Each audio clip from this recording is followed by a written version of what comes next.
Hello Rebels and welcome back to my life. It's Tolkien Tuesday, the day that we talk about J.R.R. Tolkien, The Hobbit, The Lord of the Rings, and any exciting real-life happenings in the Middle-earth world. So you'll remember from the last Tolkien Tuesday that the Valar were the name of the gods of Arda, which is actually the name of the world. Middle-earth is just one part of it. The Valar were created by Eru Ilúvatar. Now remember, he's God, the god, and it's not certain how many of them there were, but 15 of them entered the world after Eru Ilúvatar created it. One of these gods was named Melkor, and just from the name, you know that he's not a good dude. Melkor was the one who originally entered discord into the song that Ilúvatar used to create the world, so he entered the world after it was created to mess it up some more. The world was basically like a formless mass, and the other Valar were trying to give it form and reason, because they wanted to get it ready for when the elves eventually arrived. But Melkor, swell guy that he was, destroyed everything they built and created chaos and fire everywhere he went. And because he was the first of the gods, he was also the most powerful, so he was able to hold his own against all of the other ones until a really powerful god named Tulkas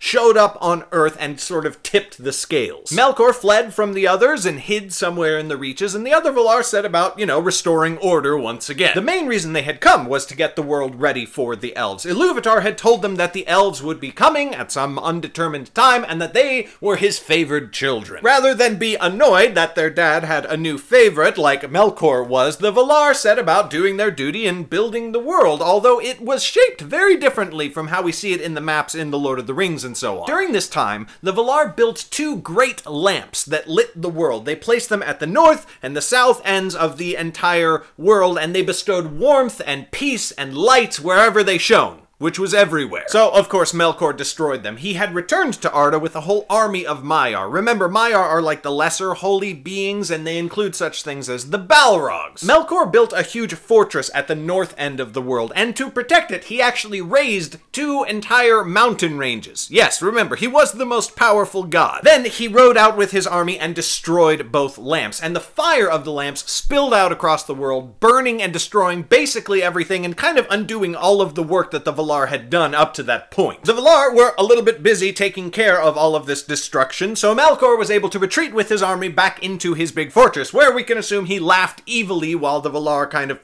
put everything back to rights. But their former island home had been destroyed, so they fled west across the sea to those lands and built the kingdom of Valinor, which, by the way, is where the name Valar comes from. So Melkor, at this time, basically ruled Middle-earth, because the other Valar were afraid to come back and fight him. Not because they were afraid that he'd win or that they'd die, they can't die, they're gods, but because they didn't want to rain more destruction down upon the world. They didn't want to mess it up. Unfortunately, in a plot twist predicted by absolutely everyone, left to his own devices, Melkor messed the world up. The Valar didn't know where the elves were going to show up, and they kind of hoped it would be in the lands of Valinor, but they actually showed up on Middle-earth. Melkor found them first, captured a whole bunch of them, and tortured them into orcs. Yep, that's where the orcs come from. They're basically twisted, hideous versions of the elves. Fun! We'll talk more about Melkor and his eventual defeat in the next Tolkien Tuesday video, as well as the other Valar and what they were doing, because there's some interesting stories there, turns out. Thank you so much for watching. An extra special thank you to my Patreon supporters who make all of my YouTube endeavors possible. If you want to be one of those awesome people, click the link in the description. I appreciate you being here, and I will see you tomorrow. Bye!